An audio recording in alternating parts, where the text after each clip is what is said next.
For more on this, let's now catch up with political editor at the SABC, Mzwandile Mbeje. Thank you very much for joining us, Mzwandile. Thanks, Nompo. Super. So, look, we know that it's been a real stretch and it's been really tough for the Chief Justice to conclude this particular report. Yeah. But they put out an announcement yesterday saying that, you know, this was a definite thing. They were under a lot of pressure and clearly they've not been able to make it. What do you understand to be the backstory behind this decision? Yeah, you know, one thing just before I come to your question, Nompo, you know, 2 months ago, actually, I had an interview with the Chief Justice, now the Chief Justice.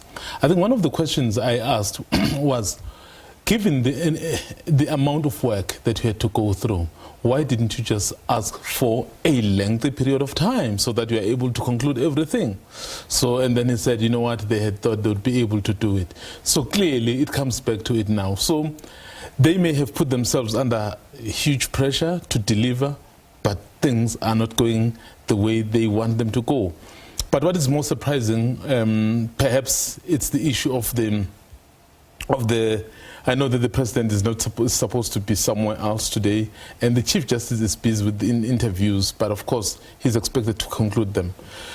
So it does then create a bit of confusion to the people to say, you have told us this, we have not pushed you, but somehow you are not able to, don't you talk about these things? So it is a bit of a confusion, and you don't want any more doubt to be thrown, especially because there are so many issues, particularly that also relate to the president. You remember, we expect someone like Arthur Fraser to feature as well, and 3 weeks ago, Arthur Fraser opened a case against the president. So all those issues, true or not, so people will start thinking about them to say, what is the delay, what is being done? I know we can't say this is a fact because there's no evidence, but remember, perception in politics matters. Yeah, indeed. And I think the question that one asks is, are they trying to dot a few I's and cross a few T's, or is it the substantive stuff that they're still not on top of? I wouldn't think it's substantive stuff, especially if they had committed that they are going to submit it. Let's assume it's already been submitted because they said it was going to be submitted electronically. So I assume it's in the possession of the president now, but perhaps the timing and the actual handover is the issue here. But as you say, Nombu, it makes it very difficult, and it creates more confusion and doubt out there. Yeah. The public wants to know, because now public keeps, in fact you and I off air were looking at the Twitter feed of the spokesperson, so after he had tweeted what had happened.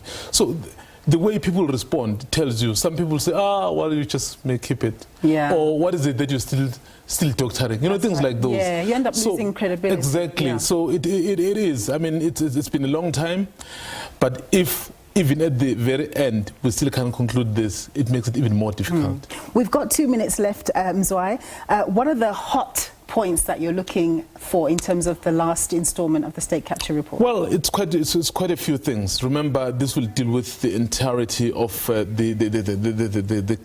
State Capture Commission, and of course we are looking into some issues around the Guptas, around some of the SOEs like Transnet, and of course the issue around state security. In fact, I think that is one that people are really looking out for. So clearly, when this is not happening, it does create doubt, as we have said. Yeah. 1 minute to go, I'm sure. Not that long ago, most people were saying President Ramaphosa is easily going to win the next term at the ANC elections in December. Yeah. What's your view on that now? Well, in terms of the politics at the moment, in terms of I would say the evidence on the ground at the moment, obviously a day can be a long time in politics. Well, he does appear to be still in pole position. Well, let's keep a close eye on that. Thank you very much.